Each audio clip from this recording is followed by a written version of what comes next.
Hello. Hello. Yes, ma'am.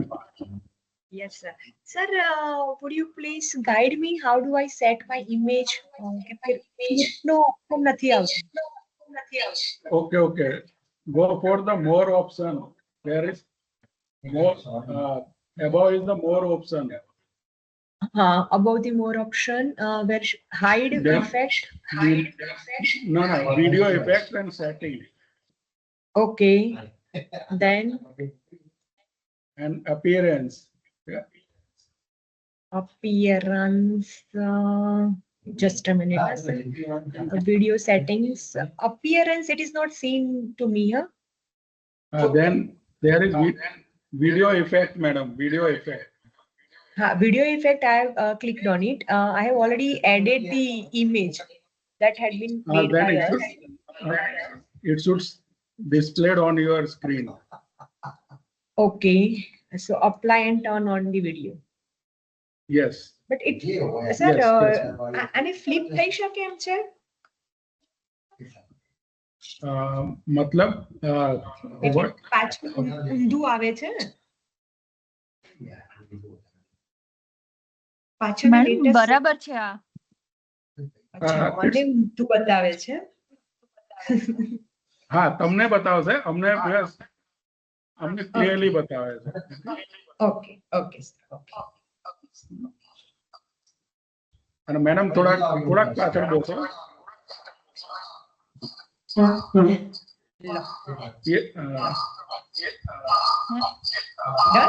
Yes, it's okay. ને ma'am આ એકો આવે છે એટલે તમારો કોઈ પણ એક ડિવાઇસ નો આઉટપુટ બંધ કરો. મેડમ એક જ મિનિટ ઉભા.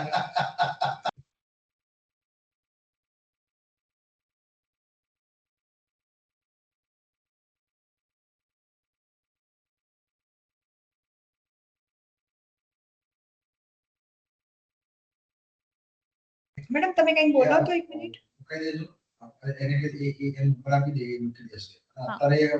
હેલો. હા મેમ. ના નીકળ્યો નહીં, હજુ અહીં જ છું, નીકળું જ છું. ચાલુ કરી દીધું ને? હા, બધું થઈ ગયું છે, સેટ કરાવી દીધું છે. Okay. Okay sir, okay.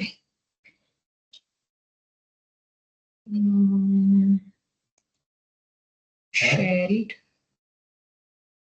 Screen, video, or tab. So I think I should go with window. અચ્છા. દેખાય છે મેડમ? હા, Making share. થાય છે. Okay madam. ચાલો સ્ટાર્ટ કરી દઈએ પછી જોઈએ.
મેડમ પેલા ગ્રુપમાં મૂકી દેજો ને બધા પાર્ટિસિપન્ટ્સના ગ્રુપમાં કે ભાઈ હવે જોઈન કરજો.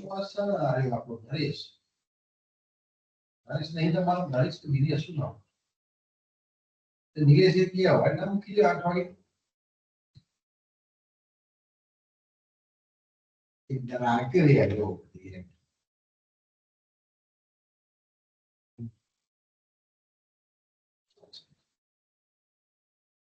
સારું તો ભાઈ કેટલા વાગે આવશે કયો તો એને કયો હતા મૂકીએ હતા નવરું હોય તો કી જાય મૂકીએ સિમેન્ટ અને સિમેન્ટ દુકાન ખોલી મૂકી દે છે ખુલ્લી જ છે દુકાન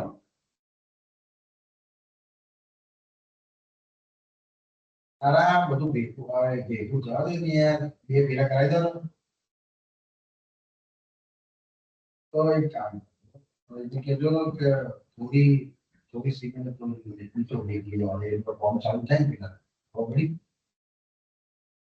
એવું કરો બસ 200 ઇંટુ 10 અરે 200 ઇંટુ 5 એ મૂકે એ કામ ચાલુ થાય બરાબર હું તમને એડ્રેસ મોકલી દઉં છું 8 વાગ્યાની દુકાન અને કે એ તો દુકાનની અંદર જ મૂકી દેજે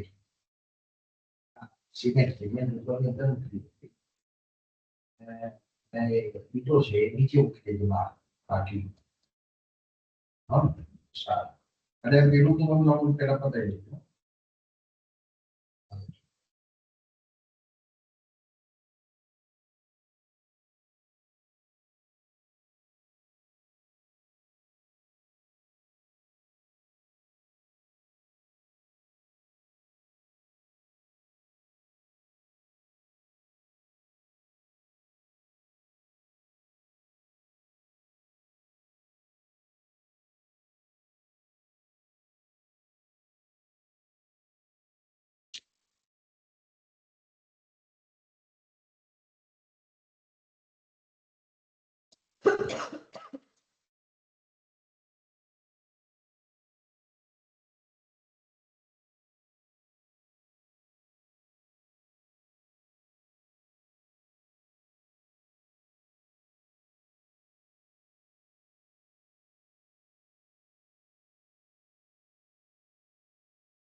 Dear all participants, very good evening to all.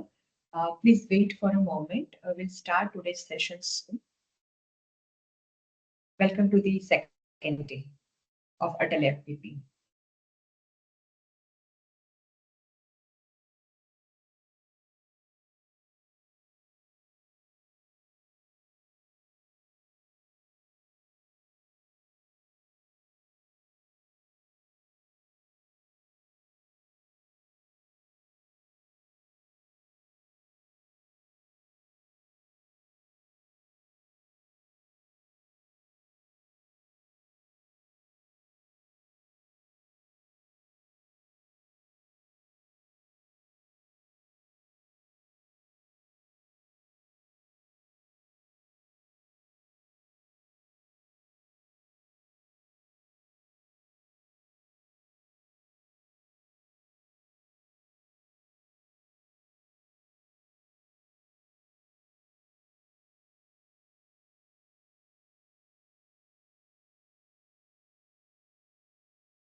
Meanwhile, can we do one thing? All the participants are requested to please turn on your video so that we can take at least 2 to 3 good quality photographs.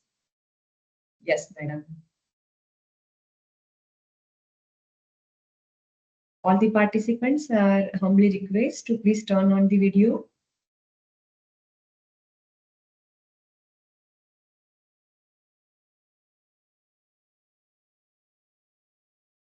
My organizer team, would you please take the photographs?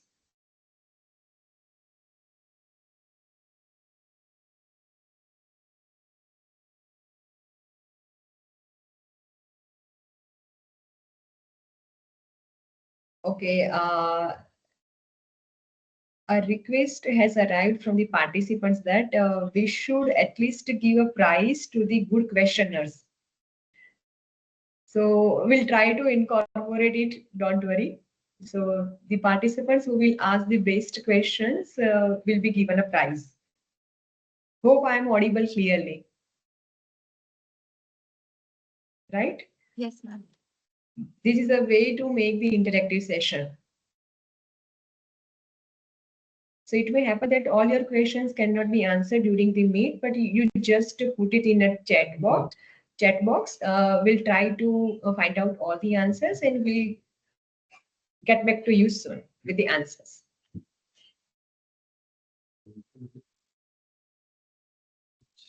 Right? Thank you, everyone. Now you can turn off the video. Hope my organizer teams had taken the good quality photographs.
Now, madam, can we start?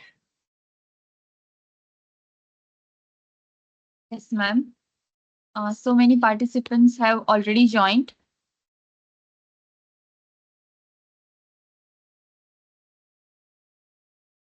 Hello, am I audible, ma'am? Yes, sir, you are audible, madam.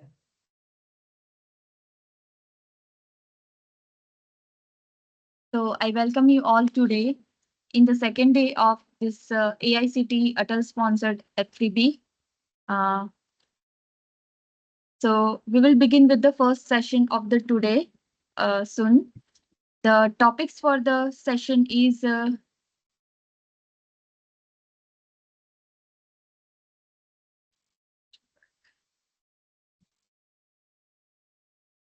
supervised learning, regression, and classification. And I would like to invite Pinal ma'am for the session now. I'm glad to welcome Dr. Pinal Patel, Associate Professor at Government Engineering College, Modasa, Head of the Computer Department, and she is the coordinator of this FDP also. And she is deeply involved in teaching, research, and mentoring the computer engineering students with strong expertise in operating system and modern computing techniques. And we are delighted that she is with us today to guide us all through this session. So now I will hand over to you, ma'am. Thank you. Thank you so much, madam. Now I'm going to share my PPT. Hope it is visible to everyone.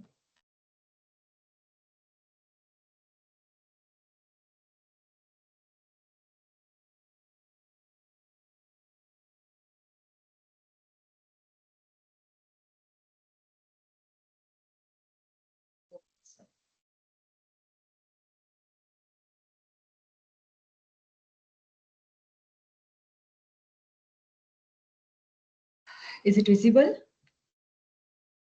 Yes, ma'am, it's visible. Yes. Okay. Okay. So good evening, one and all present here.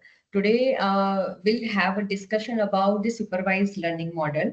And basically, we'll talk about the regression and classifications in technique. So now let me start with the ML first. So machine learning is nothing but it uses the certain algorithms that learns from the data to make a predictions or decisions. So let me give you an analogy of how does a child learn about new things. If child has been given an apple and he or she has been told multiple times that this is an apple again and again, then child learns about the things that this is an apple.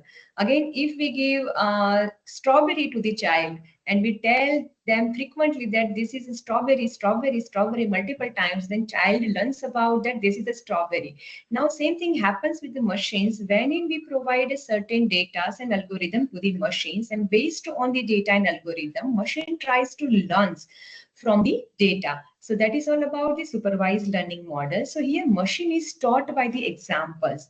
As the picture shows that we have provided the data with certain labels. So labels are in this example, rectangle, circle, triangle, and hexagon. So we'll provide the data along with the label and will be given to the machine. Machine uses some ML models. ML model is nothing but the certain algorithms, and based on the input data, machine try to learn about the shapes. And finally, it has been given a certain taste data, and machine has to predict whether the given taste data is a triangle or the circle. So this is all about the supervised learning model. But basically, ML, there are four types of the ML techniques. First is supervised learning, second is unsupervised learning, third is semi-supervised learning, and fourth one is a reinforcement learning. Now, today we'll talk about the supervised learning model only. Now, supervised learning model is broadly classified into two types: classification problems and regression problems. Now, what is happening in case of the regression models? The goal is to predict a number by learning how different factors are related. So ultimately, we predict some continuous numerical value. For example, what will be the stock price? What will be the temperature? How do we estimate a person's weight based on the height and age? So these all are the regression problems. Now, second is classifications problems, wherein the goal is to sort the things into different categories based on what the model has learned from the past data. For example, we can classify whether the patient is sick or healthy. We can even classify whether the email is a spam email or not. So basically, here we classify the data into the certain classes. If there are only two classes, then it's called the binary classification. If there are multiple classes, for example, email can also be classified into the inbox, promotion, social promotions, and spam. Then it's called the multi-class classification. Now, nowadays, data sample can also belong to the multiple classes simultaneously. For example, your movie can be both comedy as well as the action. So that is called multi-level classifications. So supervised machine learning algorithms is basically used for the two different problems, regression problems and classification problems. Now first start with the regression. So purpose here is to build a functional relationship between the dependent variable and independent variable. Let me give you an example that how do we find out the effect of the marketing price on the sale. So marketing price would be the independent variable and sale would be the dependent variable, because sales for any item is dependent on the marketing price. So ideally, if we spare more amount for the marketing any items, then sales for that item will be increased. So this is called the independent variable and dependent variable. So ultimately, goal is to find it out the relationship between dependent and independent variable in linear regression. Hello. Yes. Now there are multiple regression models, linear regression models and non-linear regression models. Linear regression models, in the sense, for a given data points, we can have the linear combinations of the features. There are multiple linear regression models like simple linear, multiple linear, ridge regression, principal component regression, lasso, partial list. In a non-linear regression model, there is a non-linearity in the data point. So we cannot have a single line to predict anything, or we can categorize the data into the multiple classes. We need to go with the polynomial regressions, neural networks, plane regressions. Now let us talk about linear regression with a simple example. Here we have given a table with the number of a meal and tip amount for the meal. So X is nothing but a number of a meal. So for the first meal, tip amount is 5. For the second meal, tip amount is 17. Now, please, in a real life application, it completely depended on the customer of the restaurant, whether he or she is willingly to give the tip or not, and what would be the value for the tip. Now, if we provide this data to the machine and we ask him what would be the tip for the meal number 7. Now, based on the data from meal number 1 to meal number 6, how does machine predict the tip amount value for the meal number 7? So the simplest answer would be just find the average of tip amount for meal number 1 to 6. So this would be nothing but 5.0 plus 17.0 plus 11.0 up to 5.0. So total would be 60, and 60 divided by 6. So y mean is nothing but 10. So in a simple way, the machine will give you the tip amount value 10 for the meal number 7. At the right hand side, same thing is represented in a graph, wherein we have a base to fit line. We have drawn the diagram for the number of tips for a number of a meal, and the red color is nothing but the amount for the tips. So what is a base to fit line here? We have taken y average value, average of a y value, that is nothing but a 10. Now, what will happen with this? What is the issue with this kind of the average value of x? See, and how could you find it out? Why should not we go with this y mean value? So again, in the table, we have given a meal, tip amount value, and residual. What do you mean by residual? This is nothing but the difference between the real value, actual value of a y with the mean value of a y. Now, in this example, average value of a y is a 10. Fine. So how do we find out the residual for the meal number 1? This is nothing but 10 minus 5. So that is, sorry, 5 minus 10. That is minus 5. 17 minus 10. 7. 11 minus 10. 1. Similarly, we'll have the value for the residual. So this is nothing but the difference between the real value of a y with its mean value.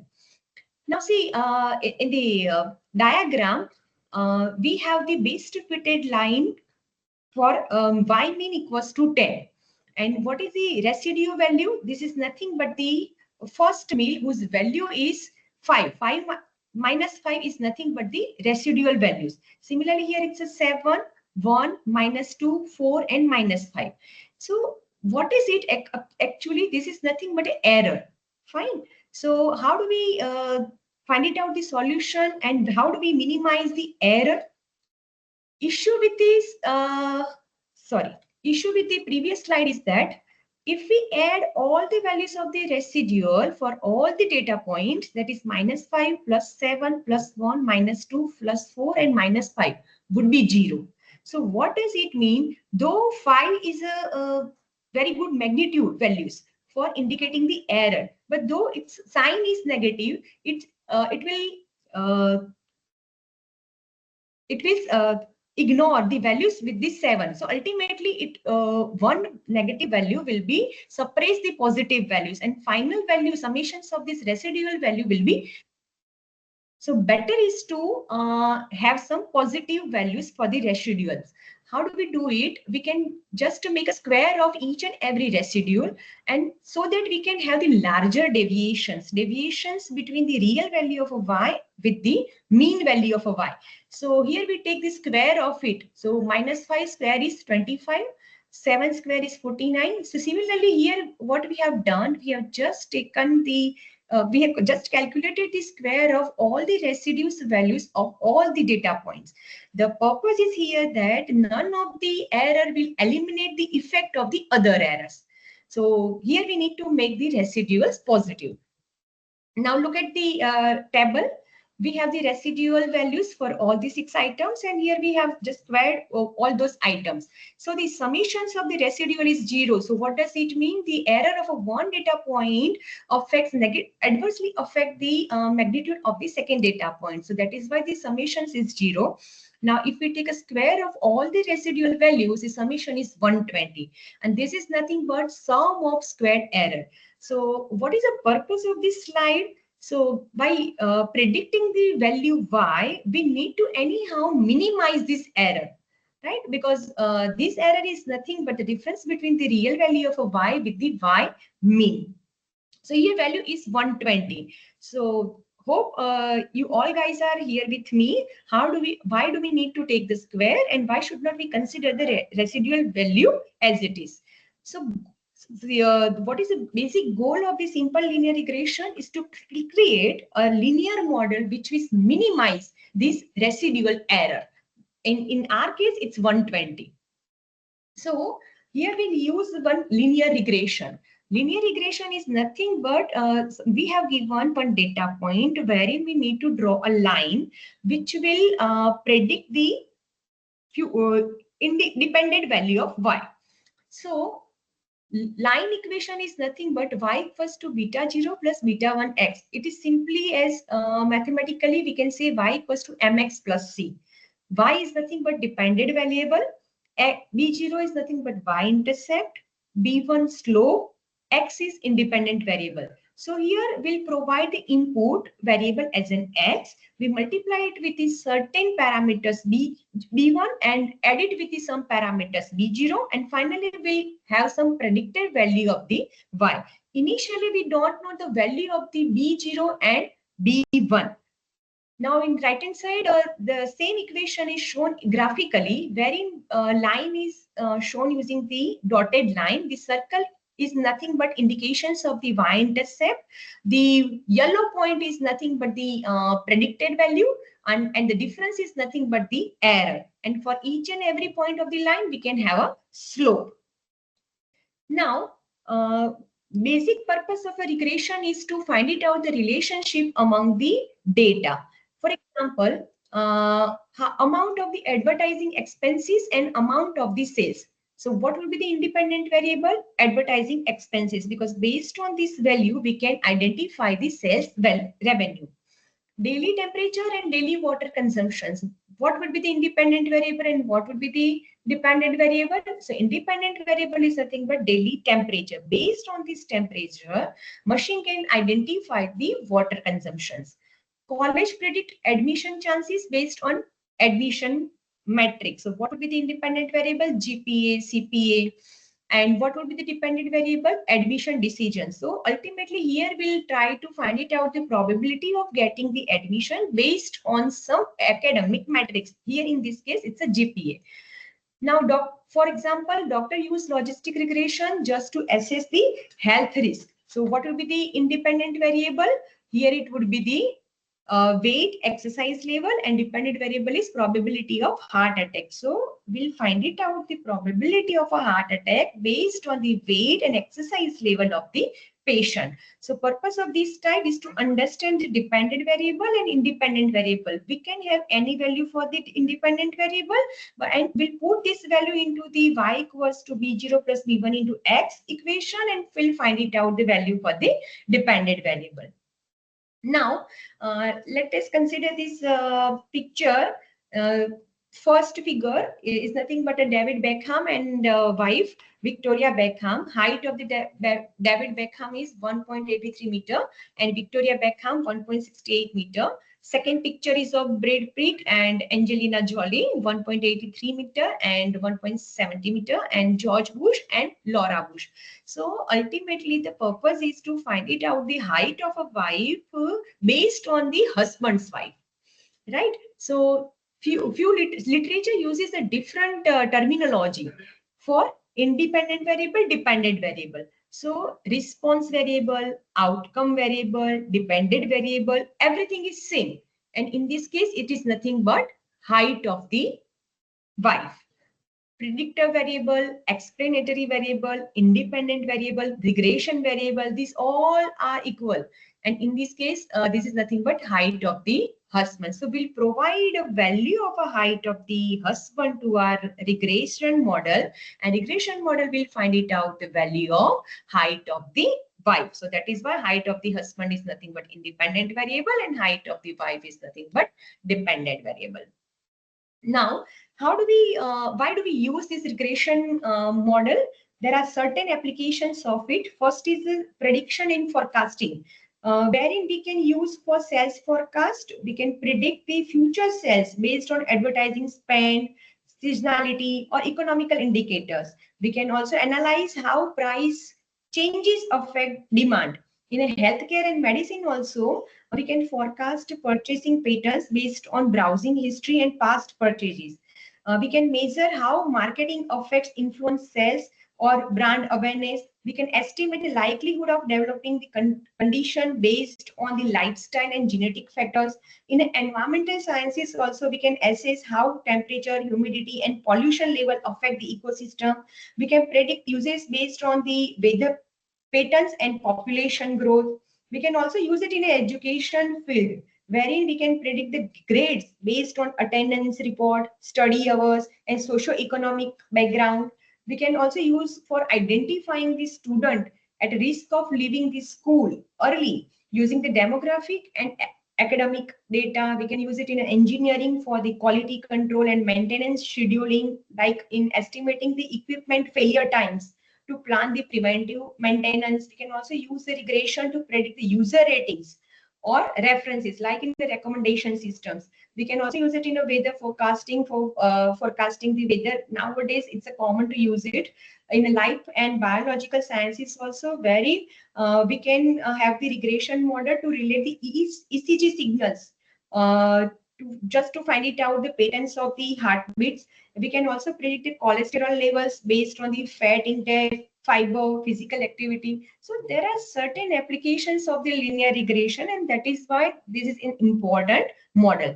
Now, what is the regression process? We'll start with the formulating the problems, wherein we need to choose a set of the variables to form a model. What does it mean? Yesterday we had talked about the dimension reduction. So all variables are not needed to predict the certain values. We need to reduce it. We need to find it out the most important features from the data set, and that can be done in the formulating the problems, right? We can also write some specific assumptions. Then we need to fit it the model. It means we need to use certain algorithms. We need to validate the assumptions, like what will happen with the outlier detections and how sensitive the model is. If everything is okay, then we can evaluate it with the test data, and if it is fine, then we can use it for the application purpose. And if nothing is okay, I mean, if validate assumption is not okay, then we can again need to formulate it and again fit the models. So this is just a general diagram of the regression process. Now, what are the types of the regression? So first is a simple linear regression, where we have a single independent variable. Now here we will give the value of a x and we need to predict the value of a y. Now x is a single feature, single column, single attribute. So this is called simple linear regression. So y value is predicted based on only single value of x, single x. X may contain a multiple value, a single variable x. Now for multiple linear regression, wherein we have a multiple values, multiple columns, multiple attributes. So here we predict the value of a y based on multiple values. Here x is equals to 1, 2, 3, 4, 5, 4, 6. What does it mean? X is a two-dimensional array. So there are two columns, two features. And based on these two columns, we identify or we predict the value of a y. Sometimes we use a polynomial regression. What does it mean? Input is here, x is equals to 1, 2, 3. But we need to square it. We need to sometimes take a cube of it, just for simplifying the model. So 1, 2, 3, if you take a square of each and every element of the x, then value would be 149. So here we take the polynomial value of the x. So if we consider it, then it's called the polynomial regression. Now, let us take the example of the body mass index with the body weight. Body mass index is nothing but the body weight divided by height of the human. So how do we find it out? What is the relationship between the body mass and body weight? So here graph is drawn with the body weight with the body mass index. In a simpler words, that body mass index will be increased with the increased value of the BW. So it's a linear relationship between the BMI and BW. And here we use a scatter graph because it is used to display the relationship between these two variables. Now, in a simple linear regression, how do we find it out the equation of this line? So, or how do we feed the data points so that the error is minimized? So in a subjective approach, we can go with the fit line by I. We need to find it out the best fitted lines. How do we do it? First approach is to go with the fit the line by I. This is not possible in case of the algorithm. So we'll go with this objective approach, wherein we fit the line using the least squared method. So here we choose a line in such a way that the sum of square of a vertical distances of all points from the line is minimized. See, the line is shown here, whose equation is nothing but b0 plus b1 into x. So here we provide the input x, multiplied with the b1 coefficient, add it with the b0, and finally we have a y caret. So this is nothing but the predicted value y for the given value of x. Now, y1, y2, and y3, the blue dot is nothing but the actual values, actual output, and red symbols, red bubbles is nothing but the predicted values by the algorithm. So y1 hat, y2 hat, y3 hat is nothing but the predicted value. And what is the error? So this is nothing but actual y1 value minus predicted y1 value. Actual y2 value minus predicted y2 value. This is nothing but the residual error. So what is the goal here? We need to find it out the lines in such a way that it will minimize y real value minus y predicted value. So yi minus y1 hat it will give you the error between the real y value and the predicted y value. Now, why do we need to square it? Because we need to confirm that none of the error will eliminate the effect of the other error, like negative and positive, that we have already shown in the previous slide. Now, why should we use the symbol summation? Because ultimately we need to add the errors for all the data points, and again we need to minimize it. So ultimately we need to minimize these differences between the observed value and the predicted value. So let us consider this example. Now, ultimately we need to find it out the value of the y by giving the value of x.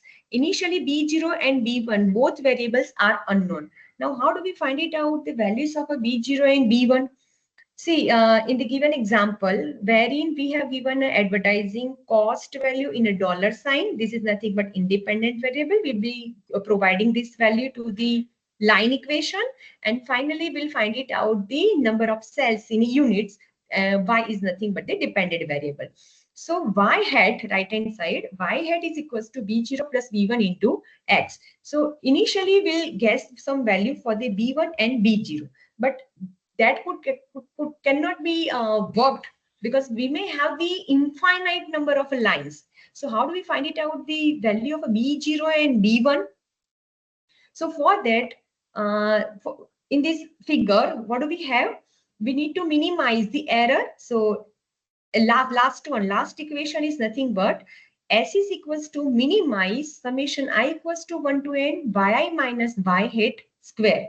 Ultimately, we try to minimize the differences between the actual value of a y with the predicted value of a y. We are doing the square of it, and finally we add all the errors for all the data points and need to minimize it. So y hat is nothing but b0 plus b1 into x. So we are just substituting the values in this equation. So equations would be minimize summation I equals to 1 to n yi minus b0 minus b1 xi square. Up to here, any doubt?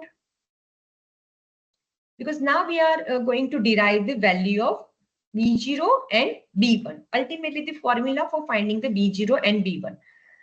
So this is the equation of the S. Now, how do we minimize the value S?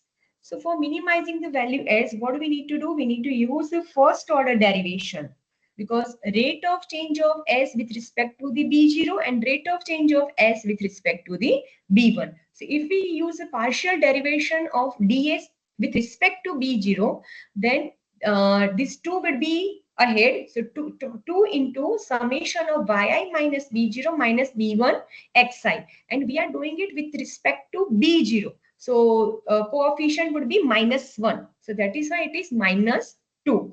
Now we need to minimize it. So it means we need to have the error to the value 0. So that is why we need to equate it with the value 0. So if we rewrite this equation, then this would be nothing but summation of yi minus b0 minus b1 xi equals to 0. -2 will be eliminated. Now if we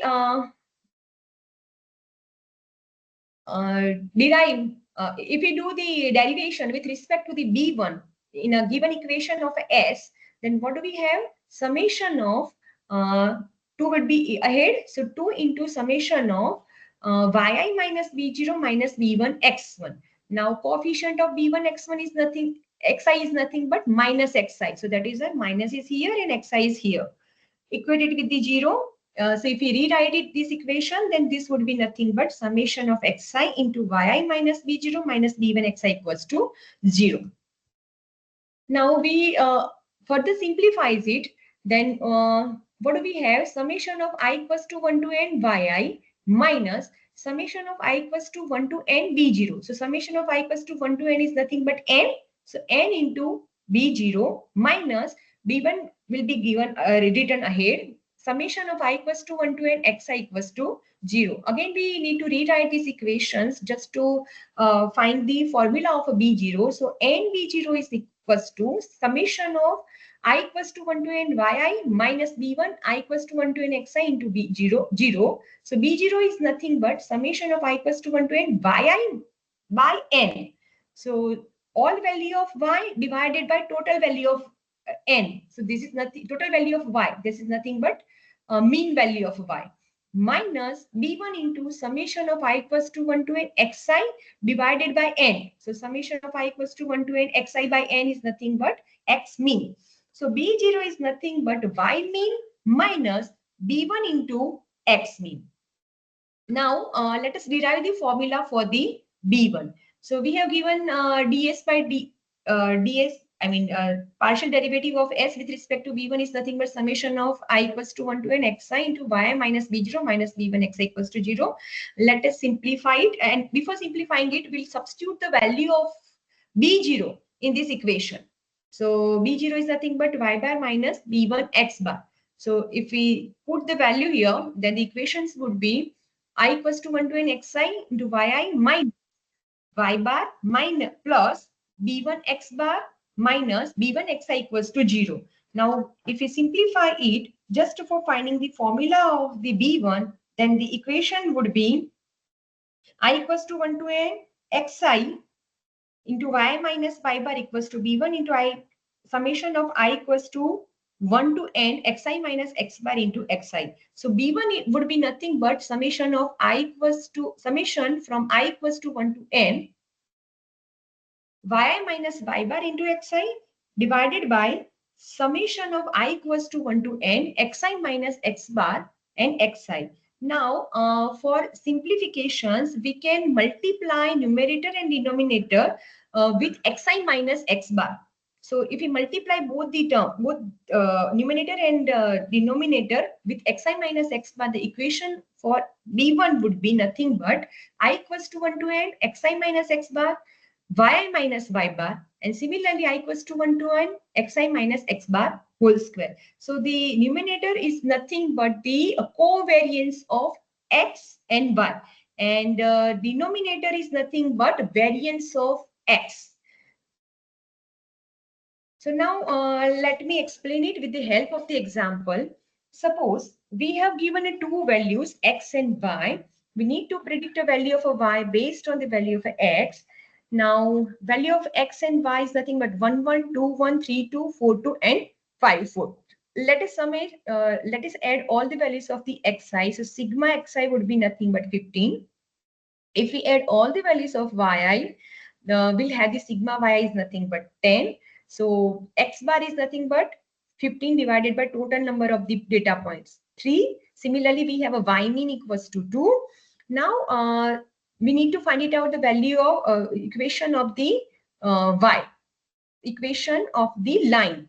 So let us find xi minus x bar. So xi is 1 and x bar value is 3. So 1 minus 3 minus 2. 2 minus 3 minus 1. Similarly, we can find yi minus y bar. Y is what? 1 and y bar is 2. So 1 minus 2 minus 1. 1 minus 2 minus 1. 2 minus 2 0. Similarly, we can find this value. Now multiply these two values and add all these values. So value would be 7. And here we need to multiply xi minus x bar with itself, will have a value 10. Now substitute these values to this equation of a b1 and b0.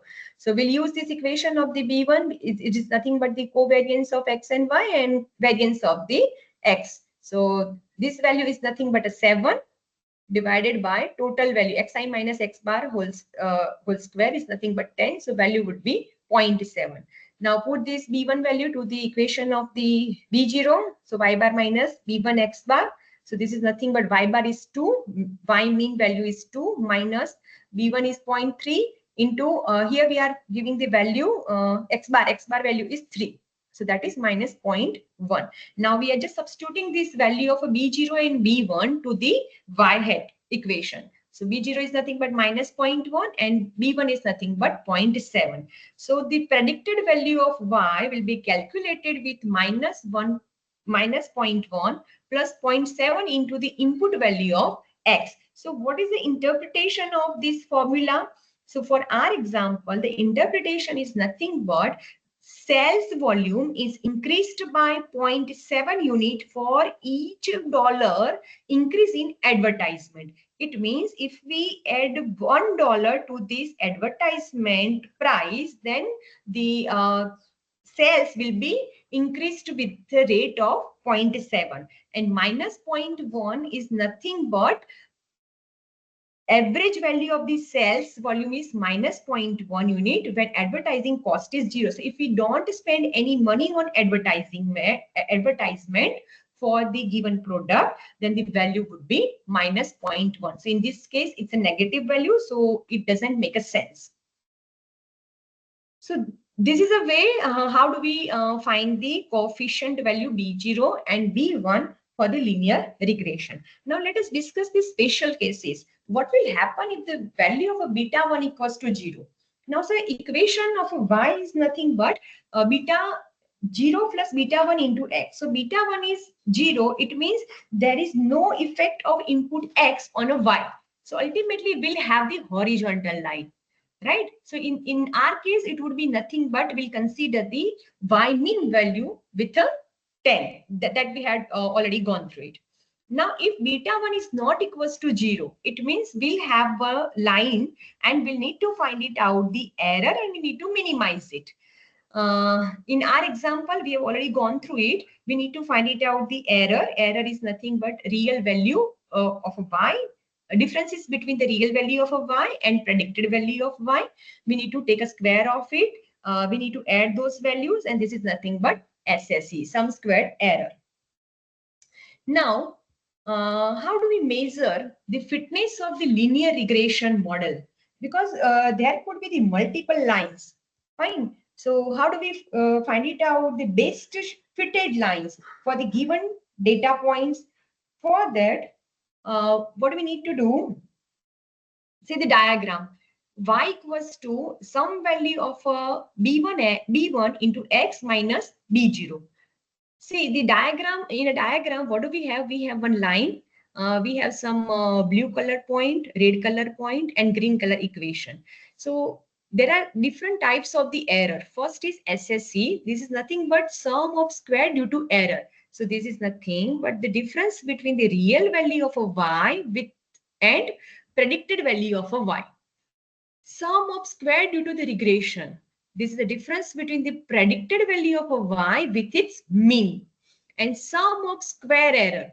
So total sum of square error. This is nothing but differences between the real value of a y with its mean. So SST, total sum of square error, is equals to sum of square due to the error plus sum of square due to the regression. So we may have the different types of the error. Now in the diagram, blue line, this line is nothing, it indicates SSR. This orange line, orange differences is indicating the SST, and the green, the differences between this violet color, blue color point and the orange color point is nothing but SSE.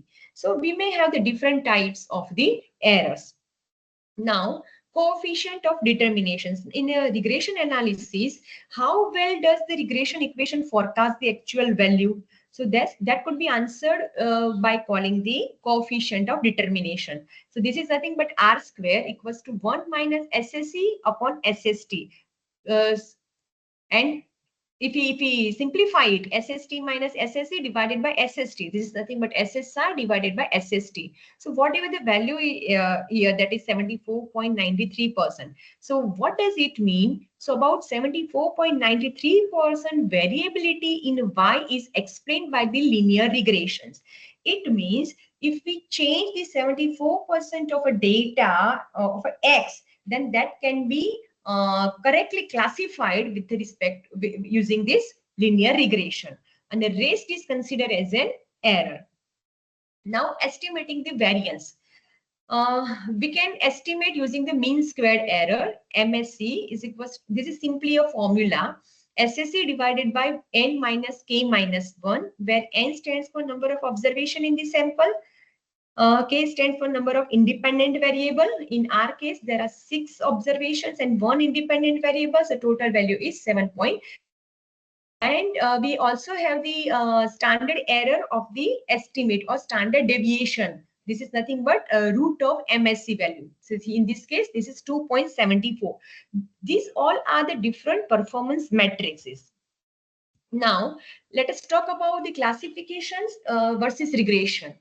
Now, please remember that the supervised learning model is used to solve the both types of the problem, classification as well as the regression. So classification is the task of predicting discrete class label, that is qualitative data. Discrete means it can take a specific separate values. These are typically the counted value, but not measured value. For example, number of students in a classroom, number of books on the shelf, outcome of a rolling a die, a number of car in a parking plot. So classification is nothing but predicting the discrete class labels, while regression is the task of predicting a continuous quantity. Continuous quantity can take any value, but within a range. So typically it is measured, but not counted value. For example, height of a person, temperature, time taken to run a race, weight of a fruit.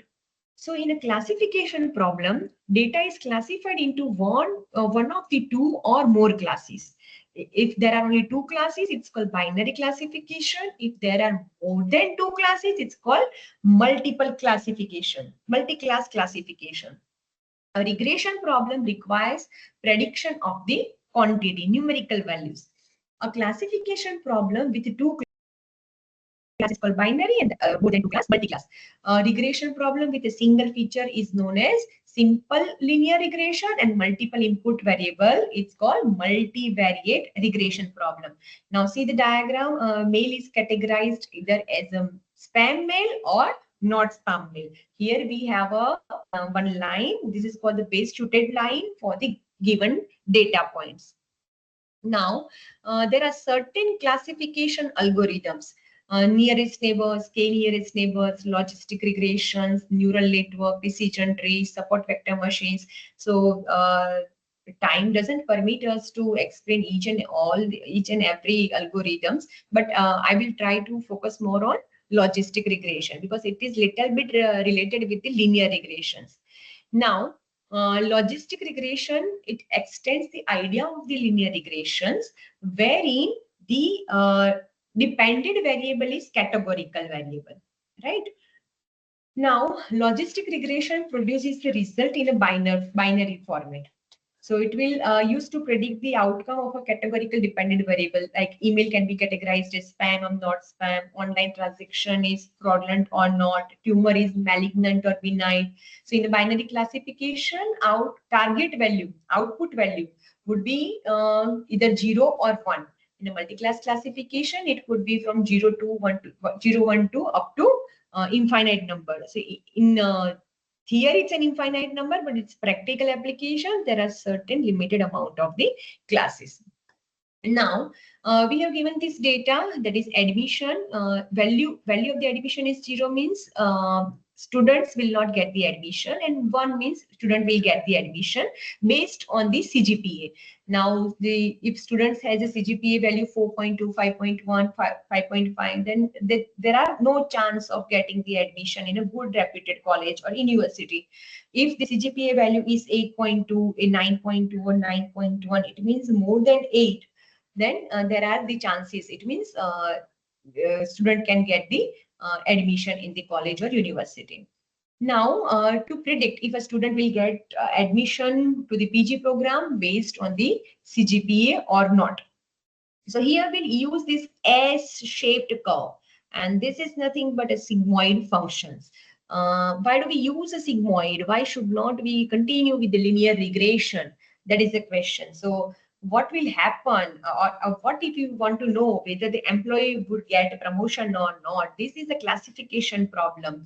Our value will be between 0 and 1 in case of the line. So if we go with some linear regression, then the y value will be between 0 and 1. The linear line has to be clipped between 0 and 1. What is the problem with the linear regression? See, this line can be extended upper side in infinite amount, and similarly at the downward sides.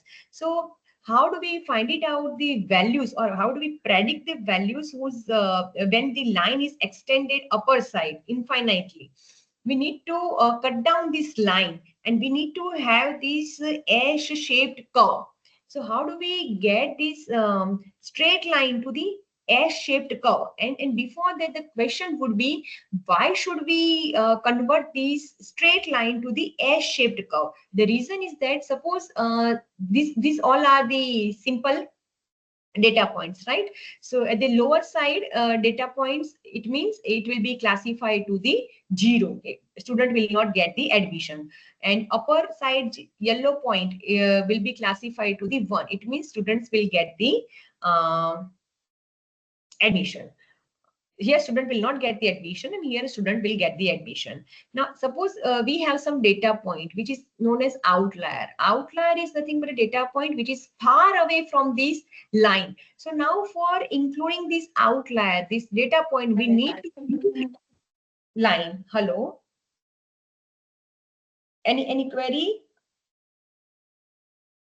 Okay, so if we have a date outlier, then we need to redraw this line to incorporate that data point and to classify that outlier to the 0 or 1. And at that time, there are the chances of misclassifications. So that is why we need to convert this straight line to the S-shaped curve. And for that, we use the sigmoid functions. So this straight line would be converted to this S-shaped function. And here, hello, will not have the 0 and 1, but here we need to find out the threshold value. If value is greater or equals to 0.5, then value will be threshold value is greater or equals to 0.5, then value will be 1. For lesser than 0.5, the value will be 0. So this is the equation of the line, that is y equals to b0 plus b1 into x. How do we convert this straight line to the S-shaped line? We need to use a sigmoid function, because sigmoid function has its own characteristics to convert any value in the range of 0 to 1. So if we use the sigmoid function, formula of the sigmoid function is 1 upon 1 plus e raised to minus x. Now, what do we have here in case of x? We have the formula of the y. So substitute the value of the y here. So we'll have p equals to 1 upon 1 plus e raised to minus b0 plus b1 into x. So this equation will convert your straight line of a y to the S-shaped curve. Now, see the example, whether the patient has a malignant or tumor, I mean benign or malignant. We need to classify the cancer stage to the cancer, whether the patient has a cancer, malignant or benign.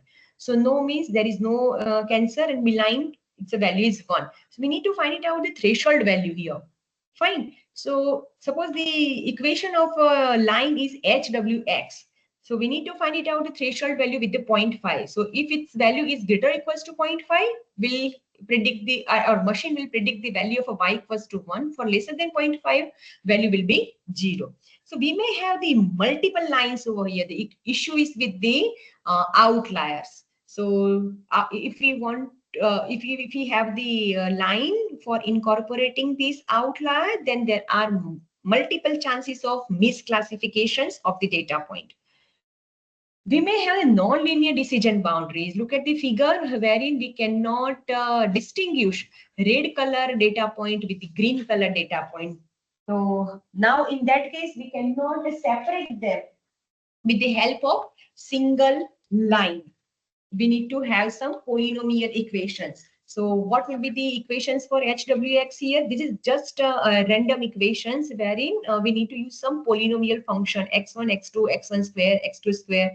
And there are 5 coefficients, W0, W1, W2, W3, and W4. So this is the random values for this coefficient. And we need to set some threshold value.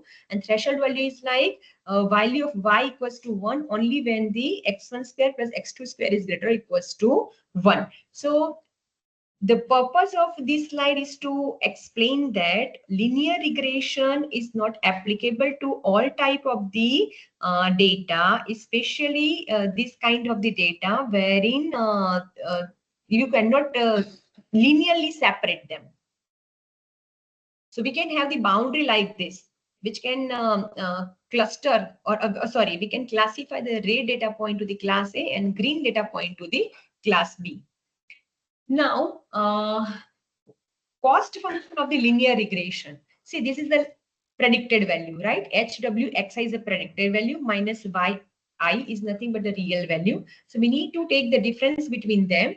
We squared it so that the none of the error eliminates the effect of the other error.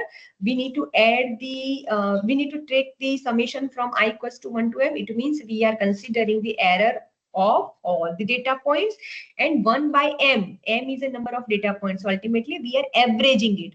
And why do we use the value 2? Just for the mathematical simplifications, because when we take the derivation, it will be easier for us to simplify the equations.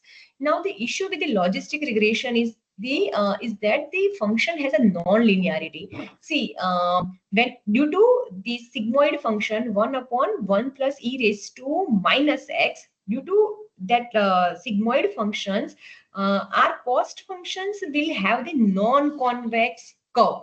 What do you mean by non-convex curve? We'll have a multiple local minima and global cost minima. See, what will happen? See, in this graph of a non-convex, this blue symbol, blue ball is actually indicating that this is one of the local cost minima. Now, our purpose is to find it out the global cost minima. Why do we want to know the global cost minima? To minimize predicting the values. We find the so we may have this kind of non-convex. Now, actually, what do we need? We need this kind of the gradient descent, wherein we have a single global minima. So our purpose is to find this point. This is called the global minima. What do you mean by global minima? This is the value where the cost value is 0. In practical application, it will not be the exact 0, but nearer to the 0. So when we have the logistic regression, so due to the sigmoid function, we'll have this non-convex graph, and we actually want this kind of the descent graph, gradient descent graph, gradient descent plot to find the global minima. What is the issue with the non-convex? Due to the many local minima, we cannot reach out to the global minima, because if the machine is here, so here it concludes that this is the minimum values of the cost. So it stops traversing the rest of the graph. Now, how does this gradient descent function works? So initially we have some lines and data points. So for each and every iterations, we need to find it out the base value of a B0 and B1 in our case, right? So what do we do and how do we find it out the B0 and B1? For that, we have already find it out the formula of a B0 and B1, but we need to find it out the base value in the sense, hope you everybody is remembering that the derivations of any derivations of error with respect to any coefficient is nothing but its old value minus learning rate and the E of minus 1 divided by dw. So ultimate purpose of this this picture is that for each and every iteration, we change the value of the coefficient, change the value of the weight in such a way that we can have the line, which can clearly bifurcate the red data points from the blue data points. So, and why do we need this gradient descent? Because this is the thing, it has only single global minima. It has no more than one local minima. So this will be easier for a machines to find it out this local value. Now, how do we convert that non-convex to the gradient descent curve?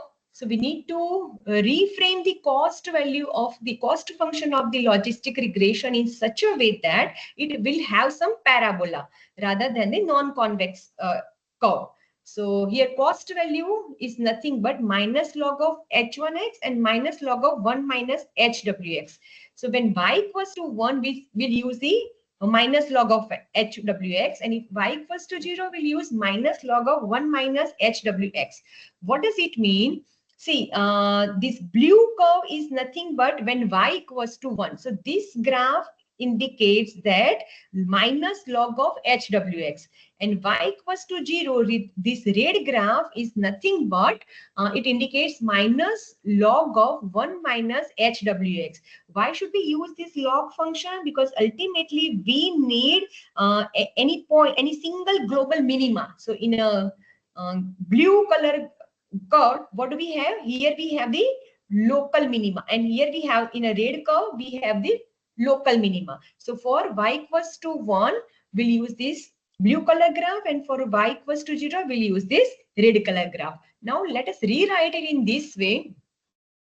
We have this cost function. So this cost function can be rewritten in this format: minus y log of hwx minus 1 minus y log of 1 minus hwx. Simply, if we put y equals to 1 in this equation, so when y equals to 1, the second term will be 0, right? So at that time, what do we have? Minus y equals to 1, so minus log of hwx, right? So y equals to 1 minus log of hwx. When y equals to 0, so first term will be 0, and what will be the second term?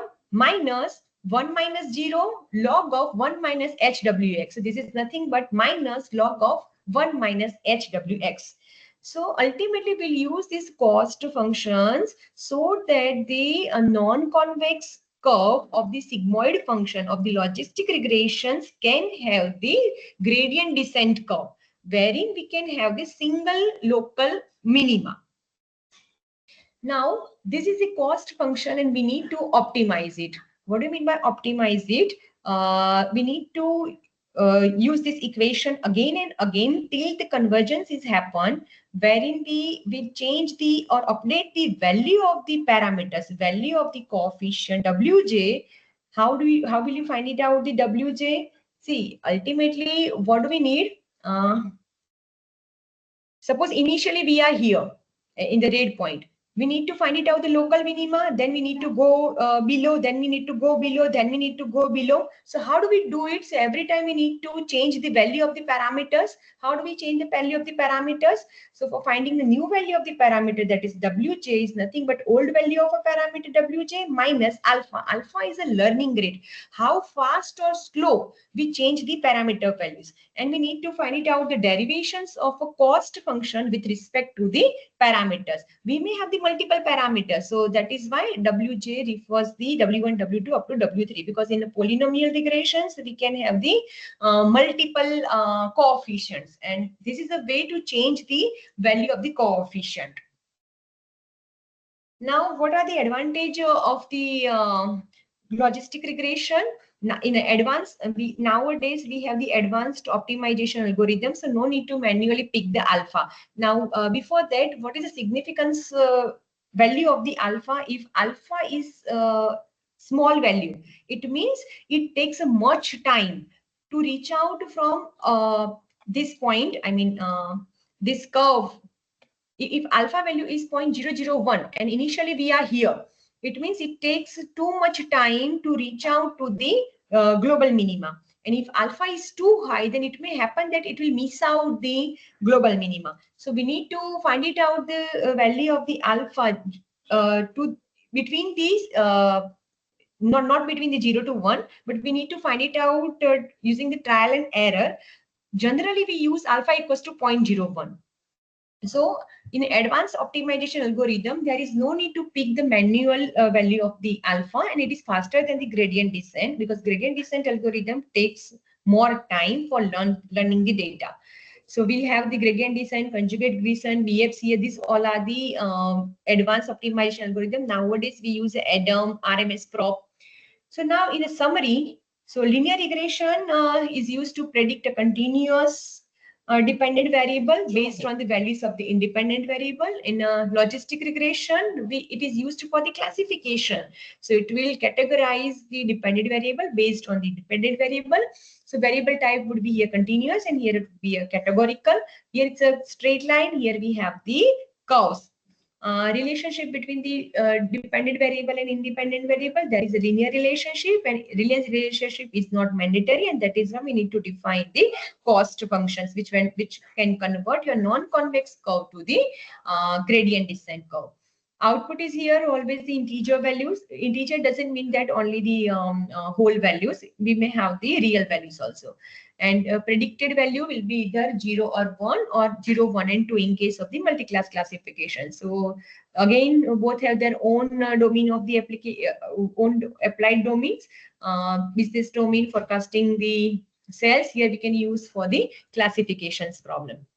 Now, multi-class classification problem. How do we use these logistic regressions for multi-class classification? For example, how do we categorize email to the inbox, promotion, social, and updates? Or how do we find it out whether the weather is sunny, cloudy, rainy, or snow? So this is a binary class classification wherein we have given x1 and x2. This round samples belongs to the class A, and x symbols belongs to the class B. Now, in a multi-class classification, red symbols belongs to the class A.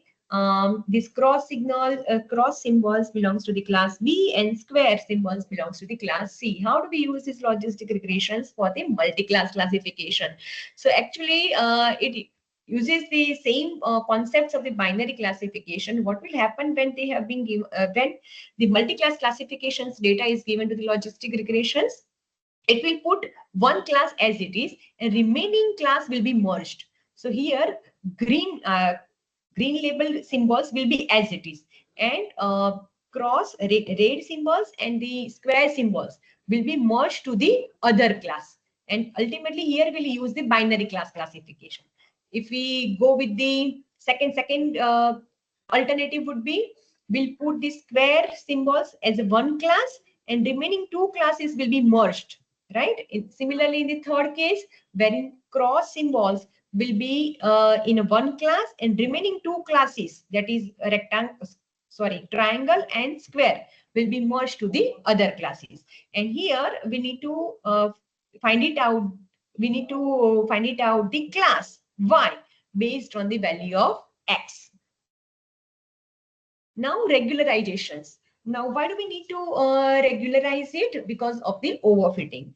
Now, what do you mean by overfitting? Overfitting happens when we have too many features, and the learned hypothesis may fit the training set very well, but fails to generalize the new model. So, actually, it happens when the model learns the training data too well. So, in this case, last one. In the last diagram, wherein we have given these green symbols, green data points, and we have these red curves, and this is a perfect matched curve. So it is very, very good on training data. But if test data is given to this model, then it fails to classify it. So overfitting happens when the model learns training data too well. For example, imagine a student who memorizes every question from a practice test, but coincidentally the test paper is drawn by the IITN, and he or she may struggle on the real exam because they didn't learn the concepts. So this is all about the overfitting. The best one is a second curve, wherein it's not a very good curve, but it is good compared to the first one. And for the testing and training both the samples, the second curve would be better.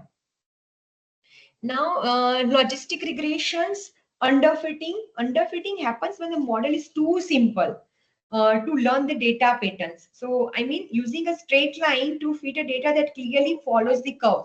Here we need certain kinds of the curves, and here we use this straight line. So it's a very simple data, and that is why underfit happened. And see, last one is an overfit example, wherein we train the data so smoothly that it covers all the data samples, but fails to predict or fails to classify the test data. Now let me give you one example of the iris data set, and we'll show you how do we use this logistic regression, or how do we write the Python code for this logistic regressions. So here we have used the iris dataset, which is very popular. This dataset is composed of the 150 total samples, out of which 50 samples for each three species of iris flowers. So total rows are 150, in the sense total samples are 150, 50 for each class. So your data set contains 4 columns: sepal width, length, sepal width, petal length, and petal width. And there are 3 classes. So ultimately the data is classified into the 3 classes, and these are the categorical variables. So iris centosa, iris versicolor, and iris virginica. Now let me show you how do we write the code, right? So I've used the Google Colab just for writing the Python code. It's very easy to write the Python code nowadays, because we need to use the third-party library. So first step is to import all the standard libraries, specifically the NumPy, Pandas, sklearn. Hope the screen is visible. Is it visible? Yes, ma'am. Yes, ma'am. Okay. Yes, ma'am. So first step is to import all Yes, the ma'am. Visible. thank you. All the libraries. Second is to read the CSV file. So pandas.read CSV will help you to read the CSV file. This is a data frame. If you write df, it will print out. I mean, it will display the data of Ma'am. the CSV file. Ma'am. Yes. Hello. Yes. Ma'am, sorry to Yes, interrupt. sir. I have one question sir. regarding that overfitting, ma'am. Yes, sir. So you showed 3 curves, Yes, sir. previous slide, ma'am. Yes, sir. So, sir, Like, so what is W0 the plus questions about W1X. overfitting, sir? Yeah. So first one you showed W0 plus W1X. Then you showed on a parabolic curve with order of 2 plus W2X square. Then you showed of something else with order of 3 and 4, something like that. Yes, sir. So does it mean that every time you have to overcome overfitting with such multiple higher order variable values, or is it something like that? So see, the basic concept of the overfitting is that when we have the multiple data and we try our model to fit in a based way, so what will happen? We'll have this non-linear curve, right? Because it tries to learn all the data. So what will happen in this case, if we give any test data set which is not in your training data set, so obviously it fails to categorize that newly tested data to the correct class. That is the issue with the overfit. It feeds the trained data so well that if some deviation occurs in training data, then it fails to categorize it. So obviously, sir, in a polynomial equations, we'll have this kind of the non-linearity. Yes, sir. We'll have this kind of a non-linearity. So what will we do? We need to convert this non-linearity to some linearity. It may happen, sir. And that's what, when I come to linear thing, madam, like even if it is a multivariate problem, it just it's almost like dimension reduction, no, ma'am. Yes, From sir. order of Dimension, x power 4 or x power 3, I come to simply W1x2, W2x2, W3x3, like that. If I come, it is as good as reducing the dimension of the things. Sir, there are multiple ways to deal with it. One of them is we have already gone through the yesterday's lecture, wherein we reduce the dimension of the data set using PCA.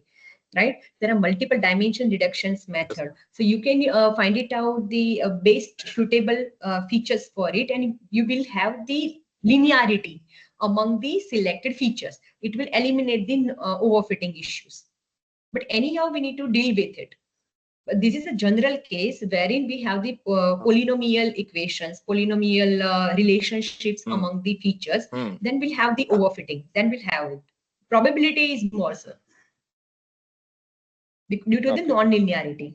Yes, sir. So like you say that like using regularization techniques, we are trying to reduce this overfitting issue. That's what you are Yes. trying to say. Lasso, yes, sir. Lasso, ridge regressions, wherein we use the penalty terms to minimize this overfitting. So there are some certain ways. This is just the overview what will happen in case of the logistic regression. Okay, okay, ma'am. Okay, sir. Thank you. So let us go back to the code. What do we have here? We have the iris data set. We just read it through the data frame and we print it, the content of this CSV file.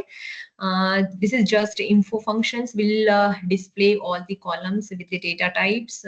This is the total number of accounts. We have 3 classes, Sentosa, Versicolor, and Virginica. Each class have the total sample 50.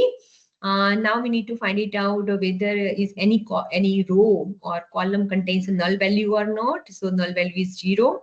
Head function will display the top 5 rows of the data set of, in this case, of the data frame. Now we have just renamed the columns with this only for the readable purpose. Now describe is a functions which will give you some statistic values for each and every column, so number of count and mean and median and minimum values. This is just a graphical representations of the distributions of the data for all the 3 categories like Sentosa, Virginica, and Versicolor. So 33% of each. This is another way of just showing the distributions of the sepal width versus sepal length. Similarly, petal width versus petal length. These all codes are not necessary to write it. We have just gone through it just for finding or displaying the distributions of the data. So what is the distributions of this categories data for the petal width and petal length? Similarly, the histogram is displayed over here. Now, important aspect is here we use the correlations and everything. These things.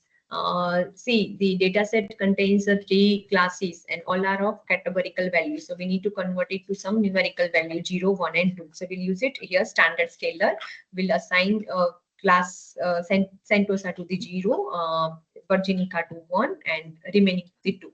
Then important part is this: we need to write hardly 10 lines of a code to run the logistic regression model.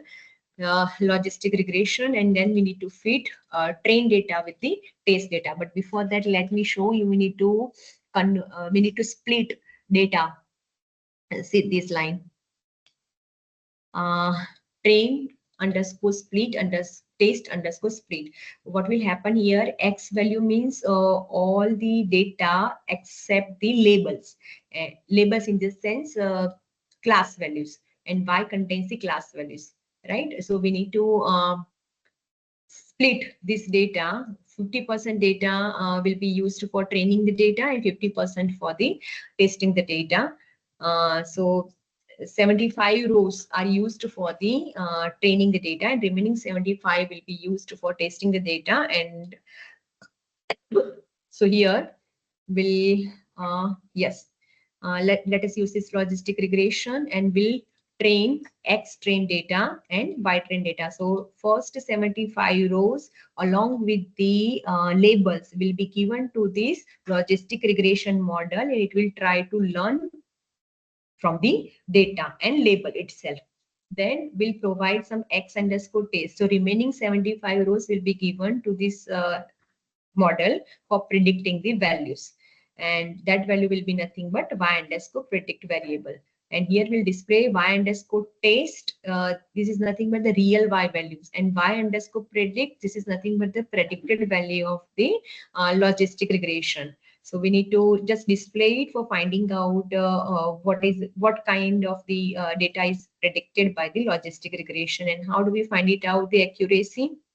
You use accuracy score function, when you need to give 2 parameters, predicted value and the real value of a Y. Then the confusion matrix, it will display true positive, true negative, false positive, false negative, precision, recalls, F1 score. These all are the different performance metrics for the model and classifications report, right? So what is accuracy? This is 0.92. So 92 rows from the 75 rows. So 92% is the accuracy. It means from 75 rows, 90% data is accurately classified. So precision value for the class 0 is 0.97, for class 1 it's 0.84, and class 2 it's 0.95. Precision means in all predicted values, data, how much data is correctly classified, and recall means in real values, how much data is correctly classified. F1 score is nothing but we need to use the equation with precision and recalls, and support is nothing but how many rows are used for this label 0, label 1, and label 2 for calculating these values, right? Similarly, we have the multiple classifications algorithms, but up to here, because support we need to understand for the mathematics behind the support vector machines. We have gone through the many classifiers, but this is all about the logistic regressions.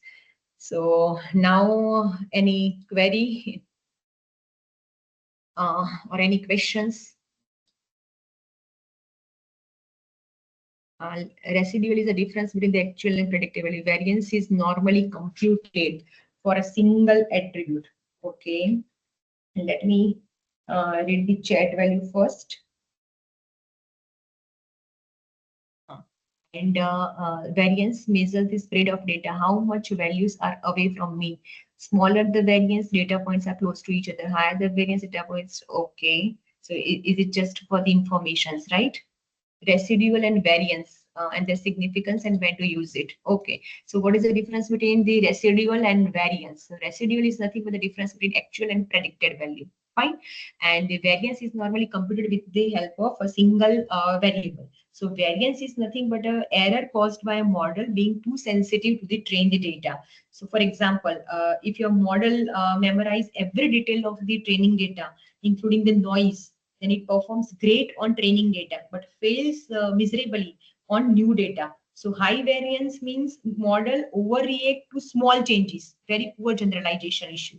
And low variance means what? A model is little bit stable across the different data sets. Similarly, the question is with the bias, right?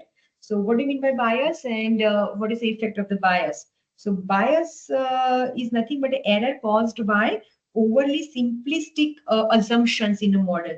So imagine that we are trying to predict the house prices using only the number of rooms, and we are ignoring the location, size, and other factors. Then the model assume that the all houses have only 3 rooms. So accordingly, it will predict the cost. So high bias means what? Model is too simple and misses the important patterns, poor prediction. And low bias means what? Model captures the complexity of the data in a better way. I think somebody wants to ask something. Yes, Pranab Das. Can you pardon the last 3 side in your code? Last 3 one. Okay. You are talking about this? Yes, sir. Accuracy score, confusion matrix. This is, yes, yes, sir, yes. Back.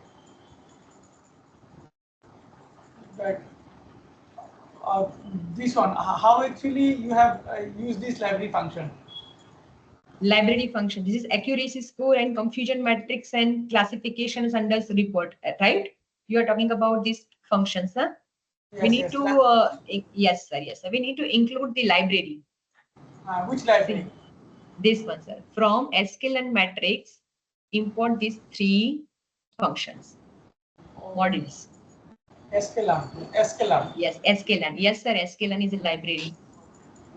Okay. Don't worry, sir. We'll share this code also.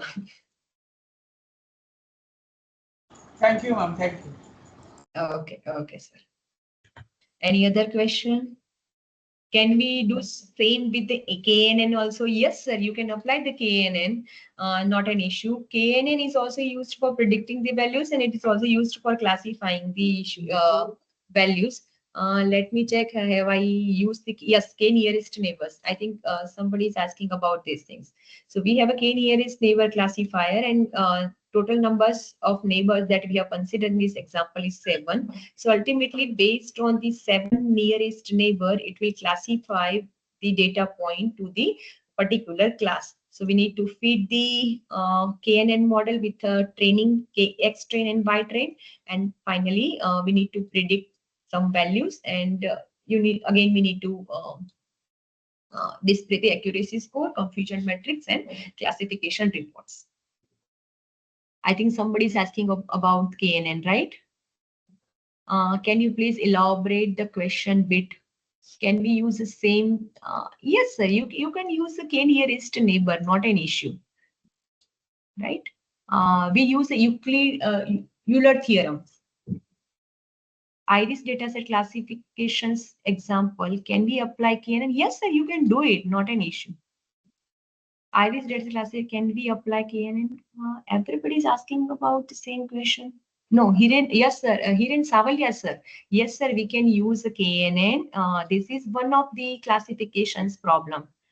So we can classify, we can use the K nearest neighbor for it.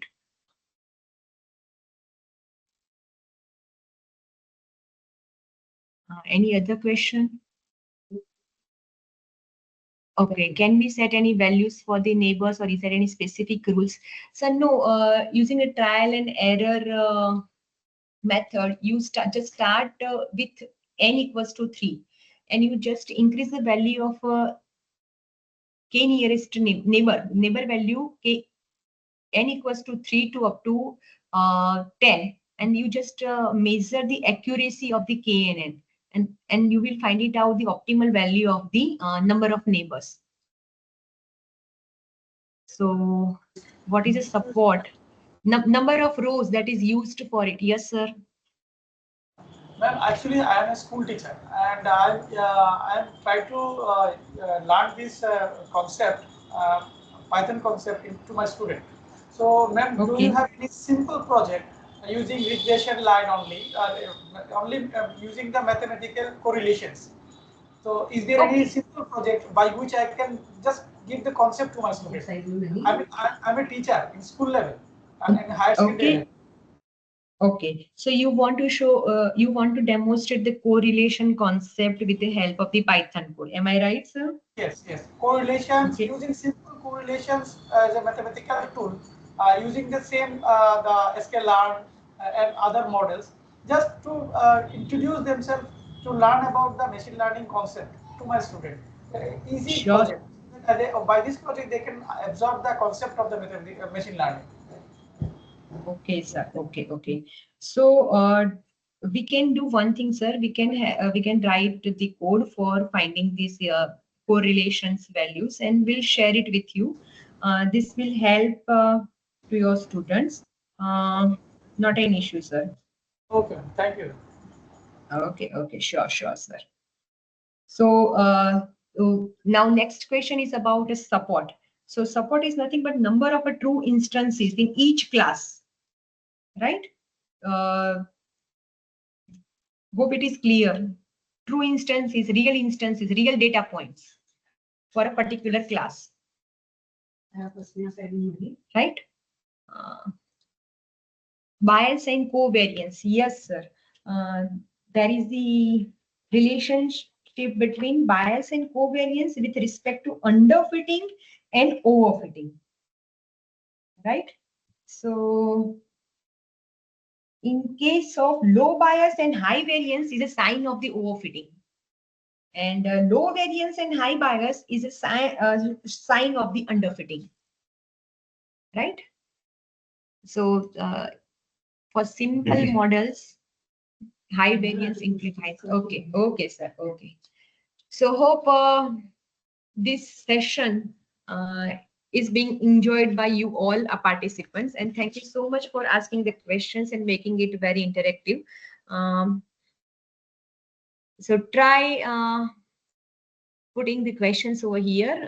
Here we end today's session because the next expert is in a queue, and we'll have the break of 5 minutes. So if you have more questions, please put in a WhatsApp group. We'll definitely provide the answers as soon as possible to everybody. Thank you everyone for joining today's session. Okay, thank you. So, Minal madam, can we conclude today's session Yes, here? ma'am. Okay. Yes, ma'am. Thank you, ma'am, for the wonderful session.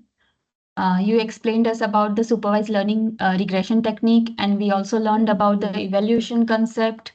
And I'm just summarizing here.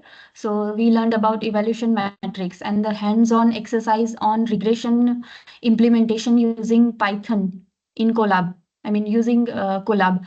So we also learned about training, prediction, and evaluation with the code, help of the code. So the session was truly insightful and very helpful in our learning journey. And I thank you, ma'am, so much for the session. Thank you, madam. Thank you, everybody. Have a great evening ahead. We'll meet again after 5 minutes for the next session. Thank you so much, everybody. Thank you, madam. Yes, ma'am. Bye, So bye. we will begin the next session within 5 minutes.